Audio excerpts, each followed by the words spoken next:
ಮಣಿ ಕತೆ ಕಾದಂಬರಿ ಖಡ್ಗದ ಚರಿತೆ ಕಾದಂಬರಿ ಖಡ್ಗದ ಚರಿತೆ ಕಾದಂಬರಿ ಖಡ್ಗದ ಚರಿತೆ ಕೇಳಿರಿ ಕುಂದರ ನಾಡ ಮಣ್ಣ ಮಗ ಬಸವ ಭಕ್ತ ಸಾಹಿತ್ಯನುಗ ಕೇಳಿರಿ ಕುಂದರ ನಾಡ ಮಣ್ಣ ಮಗ ಬಸವ ಭಕ್ತ ಸಾಹಿತ್ಯನುಗ ಕನ್ನಡ ನಾಡಿನ ಹಳ್ಳಿ ಪಟ್ಟಣದಿ ಹಳ್ಳಿ ಚಲವು ಮಲ್ಲ ಮರಳಿ ಹಳ್ಳಿ ಚಲುವು ಮಲ್ಲ ಮರಳಿ ಹಳ್ಳಿ ಚಲುವು ಮಲ್ಲ ಮರಳಿ ಊರ ನಟ್ಟನಡು ಇರುವ ಕಚೀಮಣಿ ಕುಟುಂಬ ಬಾಳಿತು ಬಡತನದಿ ಕುಟುಂಬ ಬಾಳಿತು ಬಡತನದಿ ಕುಟುಂಬ ಬಾಳಿತು ಬಡತನದಿ ಕನ್ನಡ ಸಾಹಿತ್ಯ ಚರಿತ್ರೆಯಲ್ಲಿ 20ನೆಯ ಶತಮಾನದ ಗದ್ಯ ಹಾಗೂ ಪದ್ಯ ಸಾಹಿತ್ಯ ಕೃತಿಗಳು ತಮ್ಮ ಅಂತಃಸತ್ವ, ಆಧುನಿಕ ಮನೋಧರ್ಮ ಹಾಗೂ ಪ್ರಯೋಗಶೀಲ ಗುಣಗಳಿಂದ ಕ್ರಾಂತಿಯ ಕಹಳೆ ಊದಿವೆ.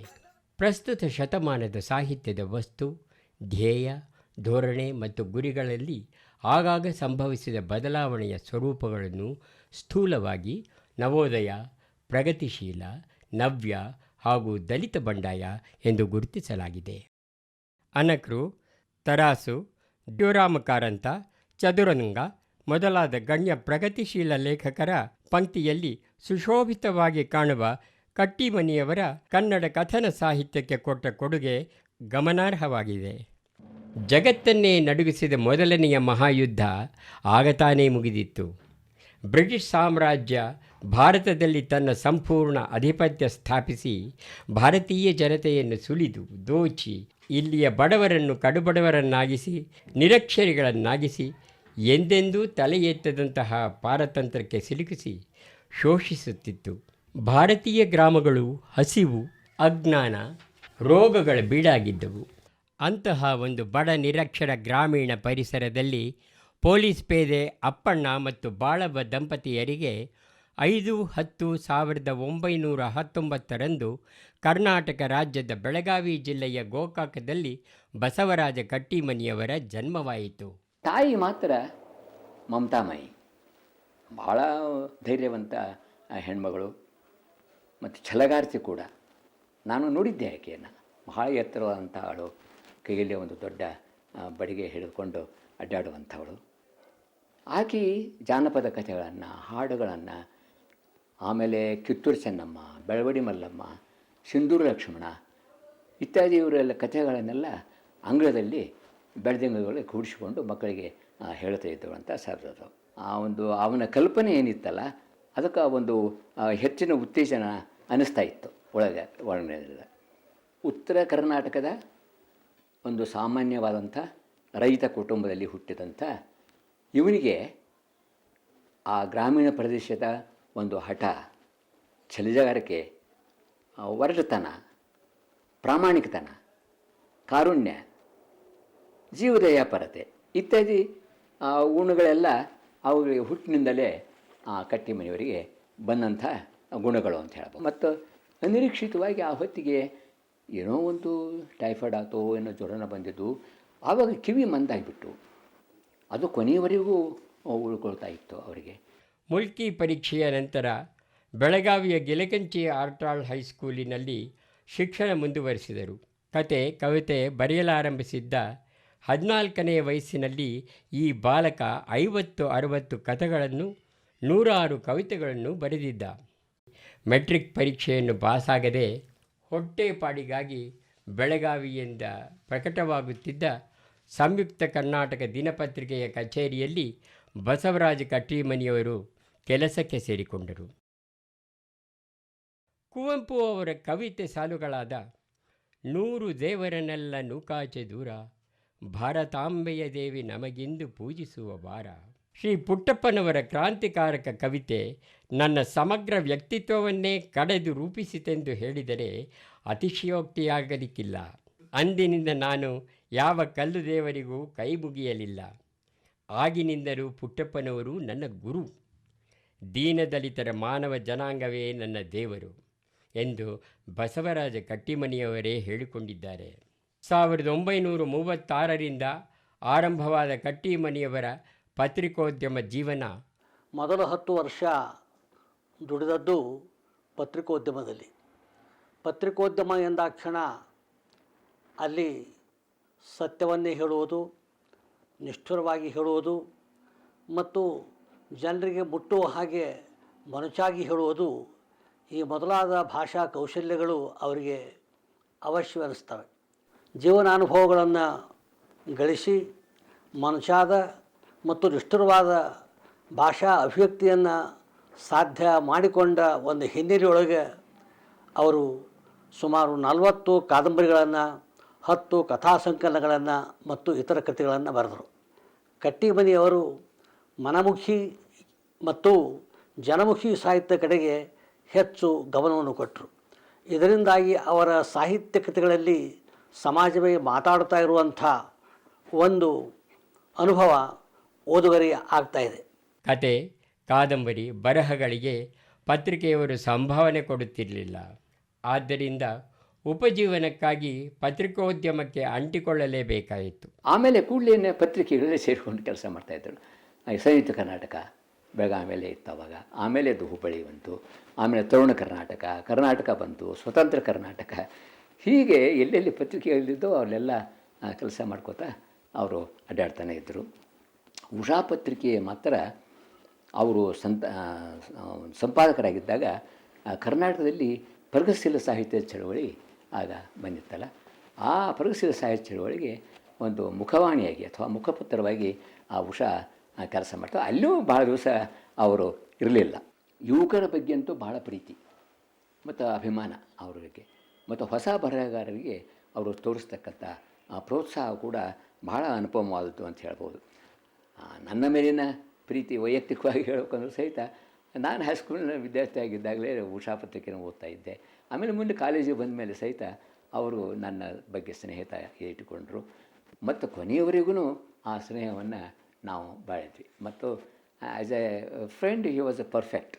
ಗೋಪಾಲಕೃಷ್ಣ ಅಡಿಗ, ಕೋ ಚೆನ್ನಬಸಪ್ಪ, ಪಾಟೀಲ್ ಪುಟ್ಟಪ್ಪ, ನಿರಂಜನ, ನಾಡಿಗೇರ ಕೃಷ್ಣರಾಯ ಮೊದಲಾದವರನ್ನು ಪ್ರೋತ್ಸಾಹಿಸಿದ ಕೀರ್ತಿ ಬಸವರಾಜ ಕಟ್ಟಿಮನಿಯವರದು. 1942ರ ಚಲೇಜಾವ್ ಚಳವಳಿಯನ್ನು ಬೆಂಬಲಿಸಿ ಬರುವುದಲ್ಲದೆ ಹೋರಾಟದಲ್ಲಿ ಸಕ್ರಿಯವಾಗಿ ಭಾಗವಹಿಸಿ ತಮ್ಮ ದೇಶಪ್ರೇಮವನ್ನು ತೋರಿಸಿದರು. ಸರ್ಕಾರವನ್ನು ಖಂಡಿಸಿದ್ದರಿಂದ 6 ತಿಂಗಳ ಕಾಲ ಹಿಂಡಲಗಿ ಜೈಲುವಾಸ ಅನುಭವಿಸಬೇಕಾಯಿತು.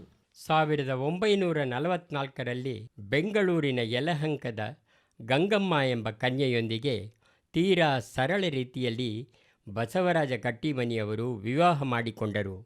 ಅಲ್ಪ ಶಿಕ್ಷಣ ಪಡೆದಿದ್ದರೂ ಗಂಗಮ್ಮ ಬಸವರಾಜರ ಲೇಖನಿಗೆ ಅನುಕೂಲೆಯಾಗಿ ಕುಟುಂಬ ಜೀವನಕ್ಕೆ ಆಧಾರವಾಗಿ ಕಷ್ಟ ನಷ್ಟಗಳಲ್ಲಿ ಸಹಭಾಗಿಯಾಗಿ ಆದರ್ಶ ಹೆಂಡತಿಯಾಗಿ ಒದಗಿದಳು. ಕಟ್ಟಿಮನಿಯವರ ಕಥಾ ಸಂಕಲನಗಳಾದ ಕಾರವಾನ್, ಗುಲಾಬಿ ಹೂ, ಆಗಸ್ಟ್ 9, ಸೆರೆಯಿಂದ ಹೊರಗೆ ಹಾಗೂ ಅವರ ಪ್ರಥಮ ಕಾದಂಬರಿಯಾದ ಸ್ವಾತಂತ್ರ್ಯದೆಡೆಗೆ ಪ್ರಕಟವಾದವು. ಮಾಡಿ ಮಡಿದವರು ಶೀರ್ಷಿಕೆಯ ಅಡಿಯಲ್ಲಿಯೇ ಚಲನಚಿತ್ರ ತಯಾರಾಗಿ ಭಾರೀ ಪ್ರಶಂಸೆಯನ್ನು ಪಡೆಯಿತು. ಈಗ ಓಡ್ ಹೋಗ್ಬೇಕು ಅಂತ ಶೇಖರನ, ಓಡ್ ಹೋಗ್ಬೇಕು ಅಂತ ಯಾರು ಹೇಳಿದ್ರು ಸಂಗನ? ಸ್ವಲ್ಪ ದಿನ ಸುಮ್ಮನಿದ್ದು ಮತ್ತೆ ಪ್ರಸಂಗ ನೋಡಿ ಮ್ಯಾಲ್ ಬಿಡಬೇಕು. ಇದು ಒಂದು ಯುದ್ಧ ಅನ್ನೋದ್ರ ಮರಿಬೇಡ.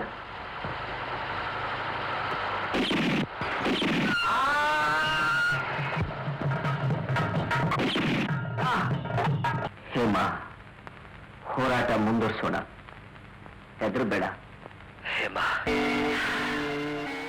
ಈ ಸಮಯದಿಂದ ವೃತ್ತಿಪರ ಕಾದಂಬರಿಕಾರರಾಗಲು ನಿಶ್ಚಯಿಸಿ ತಮ್ಮ ಪ್ರೀತಿಯ ಹಳ್ಳಿ ಮಲಾಮರಡಿಗೆ ಹೋಗಿ ಒಂದಾದ ಮೇಲೊಂದರಂತೆ ಕಾದಂಬರಿಯನ್ನು ಬರೆಯತೊಡಗಿದರು.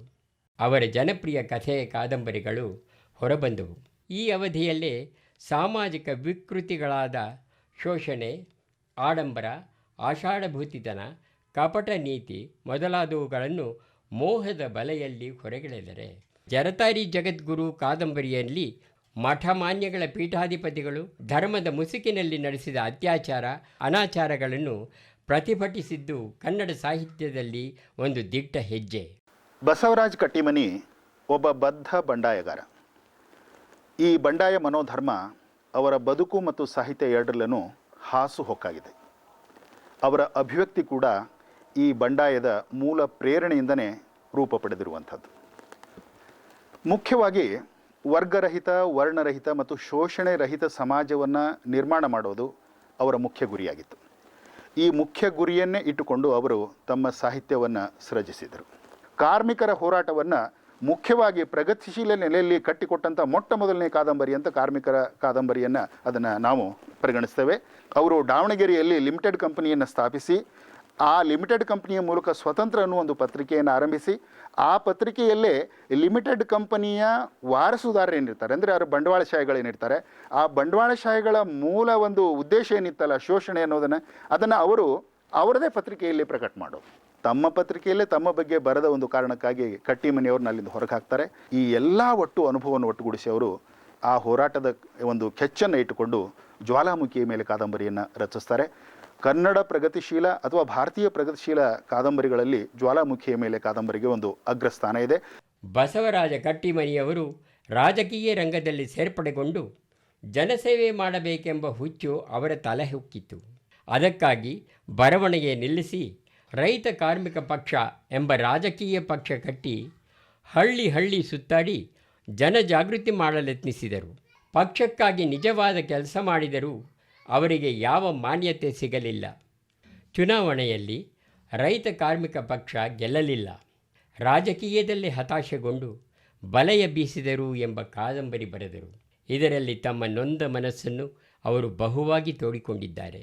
ಜಾತಿ ಸಮಸ್ಯೆ ಕುರಿತಾದಂಥ ನೀನನ್ನ ಮುಟ್ಟಬೇಡ ಕಾದಂಬರಿ, ಜನಿವಾರ ಶಿವದಾರ, ಹರಿಜನಾಯಣ ಇಂಥ ಕಾದಂಬರಿಗಳು ನಮ್ಮ ಸಮಾಜದಲ್ಲಿ ಬೇರೂರಿರುವಂತಹ ಜಾತಿ ಸಮಸ್ಯೆಯನ್ನು ಕುರಿತು ಪೃಥಕ್ಕರಣ ನಡೆಸ್ತವೆ. ಖಾನಾವಳಿಯ ನೀಲ ಅನ್ನೋ ಒಂದು ಪ್ರಮುಖ ಕಾದಂಬರಿ, ಬೀದಿಯಲ್ಲಿ ಬಿದ್ದವಳು, ಪಾತರಿಗಿತ್ತಿ, ಇವೆಲ್ಲ ಈ ಕಾದಂಬರಿಗಳನ್ನು ಓದಿದರೆ ವೇಶ್ಯಾ ಸಮಸ್ಯೆಯ ಮೂಲ ಎಲ್ಲಿದೆ ಅನ್ನೋದನ್ನು ಅವರು ಪೃಥಕ್ಕರಿಸುವುದು. ಈ ವೇಶ್ಯಾ ಸಮಸ್ಯೆಯಿಂದ ಹೆಣ್ಣು ಮಕ್ಕಳು ಈ ಸಮಾಜದಲ್ಲಿ ನಳುವ ರೀತಿ ಹೇಗಿರ್ತದೆ, ಬಂಡವಾಳಶಾಹಿಗಳು ಶ್ರೀಮಂತರು ಹೇಗೆ ಅದರ ದುರುಪಯೋಗ ಪಡ್ಕೊಳ್ತಾರೆ ಅನ್ನೋದನ್ನು ಅವರು ಪೃಥಕ್ಕರಿಸ್ತಾರೆ. ಹೀಗೆ ರಾಜಕೀಯ ರಂಗಕ್ಕೆ ಬಂದರೆ ಅವರು ಮುಖ್ಯವಾಗಿ 4 ಕಾದಂಬರಿಗಳನ್ನು ಬರೀತಾರೆ. ಚಕ್ರವ್ಯೂಹ ಅಂತ ಕಾದಂಬರಿ, ಬೆಂಗಳೂರಿಗೊಂದು ಟಿಕೆಟು, ಮಾಜಿ ಮಂತ್ರಿ, ಈ ಥರದ ಕಾದಂಬರಿಗಳಲ್ಲಿ ಅವರು ರಾಜಕೀಯ ರಂಗದ ಒಂದು ಒಳ ಹೊರಗನ್ನು ಎಲ್ಲವನ್ನು ಬಿಚ್ಚಿಡ್ತಾರೆ. ಆಮೇಲೆ ಐತಿಹಾಸಿಕ ಕಾದಂಬರಿಗಳನ್ನು ಬರೀತಾರೆ. ಸಂಗೊಳ್ಳಿ ರಾಯ ನಾಯಕ, ಆಮೇಲೆ ನರಗುಂದ ಬಾಬಾ ಸಾಹೇಬ, ಪೌರುಷ ಪರೀಕ್ಷೆ, ಇಂಥವೆಲ್ಲ ಕಾದಂಬರಿಗಳು ಅವರು ಮುಖ್ಯವಾಗಿ ಐತಿಹಾಸಿಕ ಹಿನ್ನೆಲೆಯಲ್ಲಿ ಬರೆದಂಥ ಕಾದಂಬರಿ. ಕಾರ್ವನ್ ಅಂಥ ಕಥೆಯಾಗಲಿ, ಜೋಳದ ಬೆಳೆಯ ನಡುವೆ, ಸುಂಟ್ರಗಾಳಿ, ಹುಲಿಯಣ್ಣನ ಮಗಳು, ಜೀವನ ಕಲೆ, ಇಂಥ ಎಲ್ಲ ಕಥಾ ಸಂಕಲನಗಳಲ್ಲಿ ಅವರು ತುಳಿತಕ್ಕೊಳಗಾದ ಜನವರ್ಗದ ಸಮಸ್ಯೆಗಳನ್ನು ಇಟ್ಕೊಂಡು ಆ ಸಮಸ್ಯೆಗಳನ್ನು ಬಿಡಿಸುವತ್ತ, ಆ ಸಮಸ್ಯೆಗೆ ಕಾರಣವಾದಂಥ ಶೋಷಕರನ್ನು ಕೆಟ್ಟ ದೃಷ್ಟಿಯಿಂದ ಅಥವಾ ಅವ್ರನ್ನ ವಧಿಸುವ ಒಂದು ಉದ್ದೇಶದಿಂದ ಅವರು ಸಾಹಿತ್ಯ ಕೃತಿಗಳನ್ನು ಮಾಡ್ತಾರೆ. ಕಟ್ಟಿಮನಿಯವರು ಪೊಲೀಸ್ ಬದುಕನ್ನು ಕುರಿತು 2 ಕಾದಂಬರಿಗಳನ್ನು ಬರ್ತಾರೆ. ಒಂದು ನಾನು ಪೊಲೀಸನಾಗಿದ್ದೆ ಮತ್ತು ಬಂಗಾರದ ಜಿಂಕೆಯ ಹಿಂದೆ ಅಂತ. ಇಡೀ 2 ಕಾದಂಬರಿಗಳನ್ನು ಓದಿದರೆ ನಮಗೆ ಕಣ್ಣಲ್ಲಿ ನೀರು ಬರ್ತದೆ. ಯಾಕಂದರೆ ಪೊಲೀಸ್ ಬದುಕು ಭ್ರಷ್ಟ ಅನ್ನೋದು ಅಷ್ಟೇ ಮುಖ್ಯ ಅಲ್ಲ, ಎಷ್ಟು ಒತ್ತಡದಲ್ಲಿ ಅವರು ಕೆಲಸ ಮಾಡ್ತಾ ಇರ್ತಾರೆ. ಆಮೇಲೆ ಅವರು ಭ್ರಷ್ಟರಾಗೋದಕ್ಕೆ ಕಾರಣ ಯಾರು ಅನ್ನೋದು ನಾವು ಮುಖ್ಯವಾಗಿ ಗಮನಿಸಬೇಕಾದದ್ದು. ಅವನು ವೈಯಕ್ತಿಕವಾಗಿ ಲಂಚ ತಗೊಳ್ತಿರ್ಬೋದು, ಆದರೆ ಆ ಲಂಚದ ಹಿನ್ನೆಲೆಯಲ್ಲಿ ಅವರ ಮೇಲಾಧಿಕಾರಿಗಳು ಮತ್ತು ರಾಜಕಾರಣಿಗಳು, ಈಗ ಒಂದು ಚೇನ್ ಇರ್ತದೆ. ಮುಖ್ಯವಾದ ವ್ಯಕ್ತಿ ಎಲ್ಲಿರ್ತಾನೋ ಅವನು ಕಾಣೋದಿಲ್ಲ, ಆದರೆ ಅವನ ಮೂಲಕ ಇವರು ಭ್ರಷ್ಟಾಚಾರಕ್ಕೆ ಇಳಿತಾರೆ. ಆ ಭ್ರಷ್ಟ ವ್ಯವಸ್ಥೆಯ ಚೇನಲ್ಲಿ ಇವರು ಸೇರ್ಕೊಳ್ತಾರೆ ಅನ್ನೋದು. ಕಟ್ಟಿಮನಿಯವರ ಬದುಕು ಮತ್ತು ಸಾಹಿತ್ಯ ಇವತ್ತು ಪ್ರಸ್ತುತ ಯಾಕಾಗ್ತದೆ ಅಂದರೆ, ಅವರು ಅವತ್ತು ಯಾವ ಸಮಸ್ಯೆಗಳನ್ನು ಎದುರಿಸಿ ಅಥವಾ ಯಾವ ಸಮಸ್ಯೆಗಳನ್ನು ಮುಖ್ಯವಾಗಿ ಗುರಿ ಇಟ್ಕೊಂಡು ಕೃತಿಗಳನ್ನು ರಚಿಸಿದ್ರೋ ಆ ಸಮಸ್ಯೆಗಳು ಇವತ್ತೂ ಇದೆ. ಮೇ 13, 1968ರಲ್ಲಿ ಕಟ್ಟಿಮನಿಯವರನ್ನು 6 ವರ್ಷಗಳ ಅವಧಿಗಾಗಿ ಕರ್ನಾಟಕ ವಿಧಾನ ಪರಿಷತ್ತಿಗೆ ಶಾಸಕರೆಂದು ನಾಮಕರಣ ಮಾಡಲಾಯಿತು. ಸಾಹಿತಿಯೊಬ್ಬ ಶಾಸಕನಾದಾಗ ಎಂತಹ ಪಾತ್ರವನ್ನು ಹೇಗೆ ನಿರ್ವಹಿಸಬಹುದೆಂಬುದನ್ನು ಕಟ್ಟಿಮನಿಯವರು ಮಾಜಿ ಮಂತ್ರಿ ಕಾದಂಬರಿಯಲ್ಲಿ ಮನೋಜ್ಞವಾಗಿ ತೋರಿಸಿಕೊಟ್ಟರು. 1959 ಇಸ್ವಿ ಮೇ 30ನೇ ತಾರೀಕಿನ ದಿವಸ ಒಂದು ಜಿಲ್ಲಾ ರೈತ ಪರಿಷತ್ ಅಂತ ಹೇಳಿ ಅವರ ಅಧ್ಯಕ್ಷತೆಯೊಳಗೆ ಅಲ್ಲಿ ಇದನ್ನು ಸ್ವಾಗತ ಅಧ್ಯಕ್ಷದೊಳಗೆ ಇಲ್ಲಿ ಒಂದು ಸಂಘಟನೆ ಮಾಡಿದ್ದೀವಿ. ನಮ್ಮ ಮಾನ್ಯ ಶ್ರೀ ನಿಜಲಿಂಗಪ್ಪನವ್ರನ್ನು, ಆಮ್ಯಾಗ ದೇವರಾಜ ಅರಸರನ್ನ, ಪಾಟೀಲ್ ಪುಟ್ಟಪ್ಪನ ಕರೆಸಿಕೊಂಡು ಇಲ್ಲಿ ದೊಡ್ಡ ಒಂದು ರೈತ ಸಮ್ಮೇಳನ, ಜಿಲ್ಲಾದೊಳಗೆ ರೈತ ಸಮ್ಮೇಳನ ಒಂದು ಮಾಡಿಸಿದ್ರು. ನವೆಂಬರ್ 15, 1968ರಂದು ಇವರ ಜ್ವಾಲಾಮುಖಿಯ ಮೇಲೆ ಎಂಬ ಕಾದಂಬರಿಗೆ ಸೋವಿಯತ್ ಲ್ಯಾಂಡ್ನ ನೆಹರು ಪ್ರಶಸ್ತಿ ಪಡೆಯಲು ಮಾಸ್ಕೋಕ್ಕೆ ಹೋದರು. ರಷ್ಯಾದ ಪ್ರವಾಸ ಮುಗಿಸಿಕೊಂಡು ಬಂದ ನಂತರ ನಾನು ಕಂಡ ರಷ್ಯಾ ಎಂಬ ಪ್ರವಾಸ ಕಥನ ಬರೆದರು.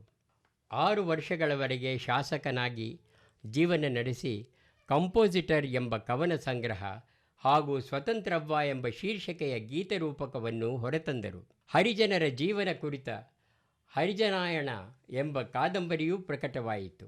ಬಸವರಾಜ ಕಟ್ಟಿಮನಿಯವರು ಬೆಳಗಾವಿಯಲ್ಲಿ 1980ರಲ್ಲಿ ಅಖಿಲ ಭಾರತ 52ನೆಯ ಕನ್ನಡ ಸಾಹಿತ್ಯ ಸಮ್ಮೇಳನದ ಅಧ್ಯಕ್ಷರಾಗಿ ಮಾಡಿದ ಭಾಷಣದಲ್ಲಿ ಕನ್ನಡ ನಾಡು ನುಡಿ ಗಡಿಯ ರಕ್ಷಣೆಗಾಗಿ ಸಿಂಹಗರ್ಜನೆ ಮಾಡಿದರು. ಬೆಳವಲದ ಭಾರ್ಗವ ಎಂಬ ಅಭಿಧಾನ ಪಡೆದು ಕುಂದರ ನಾಡಿನ ಕಲಿ ಎಂದೇ ಪ್ರಸಿದ್ಧಿಯಾದರು. 1981ರಲ್ಲಿ ಮಲಾಮರಡಿಗೆ ಮರಳಿದ ಅವರು ಕಾದಂಬರಿಕಾರನ ಕಥೆ ಎಂಬ ಆತ್ಮಚರಿತ್ರೆ ರಚಿಸಿದರು. ಕನ್ನಡಕ್ಕೆ ಅಗ್ರಸ್ಥಾನ ದೊರಕಿಸಿಕೊಡಲು ಸರ್ಕಾರ ನಿಯಮಿಸಿದ ಗೋಕಾಕ್ ವರದಿಯ ಜಾರಿಗಾಗಿ ನಡೆದ ಆಂದೋಲನದ ಮುಂಚೂಣಿಯಲ್ಲಿ ನಟರಾದ ರಾಜ್ಕುಮಾರ್, ಲೋಕೇಶ್, ಅಶೋಕ್ ಮುಂತಾದವರ ಜೊತೆಯಲ್ಲಿ ಕಟ್ಟಿಮನಿಯವರಿದ್ದರು. ಕನ್ನಡಕ್ಕೆ ಸರ್ಕಾರ ಅವಗಣನೆ ತೋರಿದಾಗ ಧಾರವಾಡದಲ್ಲಿ ಆಮರಣ ಉಪವಾಸಕ್ಕೆ ಕುಳಿತರು. ಕುಡಿಯುವ ನೀರಿಗಾಗಿ ಬಳಲಿ ಬೆಂಡಾದ ಮಲಾಮರಡಿ ಜನರಿಗೆ ಕಟ್ಟಿಮನಿಯವರು ಸರ್ಕಾರದ ವಿರುದ್ಧ ಹೋರಾಡಿ ಉಪವಾಸ ಸತ್ಯಾಗ್ರಹವನ್ನು ಮಾಡಿ ಕೊಳವೆ ಬಾವಿಯನ್ನು ಹಾಕಿಸುತ್ತಾರೆ. ಮಳೆಗಾಲದಲ್ಲಿ ಬಳ್ಳಾರಿ ಹಳ್ಳದಿಂದ ನಡುಗಡ್ಡೆಯಾಗುತ್ತಿದ್ದ ಮಲಾಮರಡಿಯ ಮತ್ತು ಸುಲಧಾಳದ ನಡುವೆ ಕಟ್ಟಿಮನಿಯವರು ಸಂಪರ್ಕ ಸೇತುವೆ ಮತ್ತು ಒಡ್ಡನ್ನು ನಿರ್ಮಿಸುತ್ತಾರೆ. ಇದು ಕಟ್ಟಿಮನಿಯವರ ಜನಪರ ಹೋರಾಟ. ಅಂಕಲಗಿಯ ಸುತ್ತಮುತ್ತ 40 ಹಳ್ಳಿಗಳ ಮಕ್ಕಳ ಹೈಸ್ಕೂಲ್ ವಿದ್ಯಾಭ್ಯಾಸಕ್ಕಾಗಿ ಎಲ್ಲ ಹಳ್ಳಿಯ ಮುಖ್ಯಸ್ಥರನ್ನು ಸಂಘಟಿಸಿ ಕಟ್ಟಿಮನಿಯವರು ತಮ್ಮ ಬರವಣಿಗೆಯನ್ನು ನಿಲ್ಲಿಸಿ ಸತತ 1 ವರ್ಷ ಹೋರಾಡಿ 1958ರಲ್ಲಿ ಅಡವಿ ಸಿದ್ದೇಶ್ವರ ಪ್ರೌಢಶಾಲೆಯನ್ನು ಸ್ಥಾಪಿಸುತ್ತಾರೆ. 50 ವರ್ಷಗಳ ಆಯುಷ್ಯದಲ್ಲಿ 40ರಷ್ಟು ಹೋರಾಟದಲ್ಲೇ ಕಳೆದಿದೆ. ಬಡತನವನ್ನು, ಅನಾರೋಗ್ಯವನ್ನು, ದ್ವೇಷವನ್ನು ಎದುರಿಸಿ ನಿಂತು ಈ ಸ್ಥಿತಿಗೆ ಬಂದಿದ್ದೇನೆ. ಮೈಯಲ್ಲಿ ರಕ್ತವಿರುವವರೆಗೂ, ಕೈಯಲ್ಲಿ ಶಕ್ತಿ ಇರುವವರೆಗೂ ಬರೆದೇ ಬರೆಯುತ್ತೇನೆ. ಬರವಣಿಗೆ ನಿಂತಾಗ ಉಸಿರು ನಿಲ್ಲುತ್ತದೆ ಎಂದು ಬಸವರಾಜ ಕಟ್ಟಿಮನಿಯವರೇ ಹೇಳಿದ್ದಾರೆ. ಅವರ ವೈಯಕ್ತಿಕ ಬದುಕಿನಲ್ಲಾದ ಸೋಲು, ಸಾರ್ವಜನಿಕ ಜೀವನದಲ್ಲಿ ಕಂಡ ವೈಫಲ್ಯ ಬರಹಗಾರ ಕಟ್ಟಿಮನಿಯವರ ಮುಪ್ಪಿನ ಕಾಲದಲ್ಲಿ ಸಾಕಷ್ಟು ಕಾಡಿದವು. ಅಪರಿಹಾರ್ಯವಾದ ಪರಿಸ್ಥಿತಿ, ಪರಿಸರದ ಪ್ರವಾಹವನ್ನು ಈಸಲಾಗದೆ ಹೋದರು. ಇಂತಹ ನೋವಿನಿಂದ ತುಂಬಿದ್ದ ಅವರ ಜೀವ ಅಕ್ಟೋಬರ್ 23, 1989ರಂದು ಧಾರವಾಡದಲ್ಲಿ ಕೊನೆಯುಸಿರೆಳೆದು ಚಿರವಿಶ್ರಾಂತಿ ಪಡೆಯಿತು. ಅವರ ಅಂತಿಮ ಸಂಸ್ಕಾರವನ್ನು ಅವರ ಇಚ್ಛೆಯಂತೆ ಅವರ ತವರೂರಾದ ಮಲಾಮರಡಿಯಲ್ಲಿ ನೆರವೇರಿಸಲಾಯಿತು. ಕರ್ನಾಟಕ ಸರ್ಕಾರ ಸಾಹಿತ್ಯ, ಕಲೆ, ಸಮಾಜ ಸೇವೆ ಮೊದಲಾದ ಕ್ಷೇತ್ರಗಳಿಗೆ ಅತ್ಯುತ್ತಮ ಸೇವೆಯನ್ನು ಸಲ್ಲಿಸಿರುವ ಗಣ್ಯ ವ್ಯಕ್ತಿಗಳ ಹೆಸರಿನಲ್ಲಿ ಪ್ರತಿಷ್ಠಾನಗಳನ್ನು ಸ್ಥಾಪಿಸುವ ಉಪಕ್ರಮವನ್ನು ಆರಂಭಿಸಿದೆ. ಅವುಗಳಲ್ಲಿ ಬಸವರಾಜ ಕಟ್ಟಿಮನಿಯವರು ಒಬ್ಬರು. ಶ್ರೀ ಬಸವರಾಜ ಕಟ್ಟಿಮನಿಯವರು ನಮ್ಮ ನಾಡಿನ ಮಹತ್ವದ ಸಾಹಿತಿಗಳು. 10 ಜನರನ್ನು ಒಳಗೊಂಡಂಥ ಪ್ರತಿಷ್ಠಾನ 2 ವರ್ಷಗಳ ಹಿಂದೆ ಬೆಳಗಾವದೊಳಗೆ ಅಸ್ತಿತ್ವಕ್ಕೆ ಬಂತು.